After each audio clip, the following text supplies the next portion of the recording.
السلام علیکم۔ غسل کی دو قسمیں ہیں، ایک ترتیبی اور ایک ارتماسی۔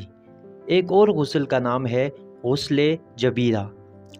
اگر جسم کی کسی جگہ پر چوٹ لگی ہو یا کوئی زخم ہو اور اگر پانی کا وہاں پہنچانا ضرر کا باعث ہو تو اس جگہ کو پٹی یا کپڑے سے ڈھک کر گیلے ہاتھ کے ساتھ مسح کریں تو اس سے آپ کا غسل جبیرہ ادا ہو جائے گا۔ چلیں اب بات کرتے ہیں غسل واجب اور مستحب۔ 7 غسل واجب و مستحب ہیں جن میں سے 4 مرد و زن کے لیے مشترک ہیں۔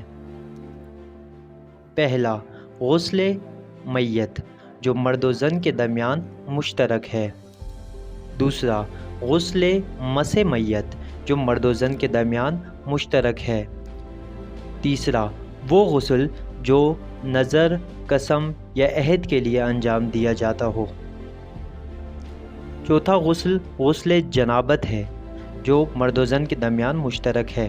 اور 3 غسل ایسے ہیں جو صرف عورتوں کے لیے مخصوص ہیں، جن میں غسل حیض، استحاضہ اور نفاس ہے۔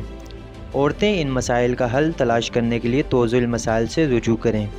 مشہور غسل مستحب یہ ہیں: غسل جمعہ، غسل عید، غسل شب قدر، غسل زیارت معصومین علیہم السلام اور غسل نماز حاجات۔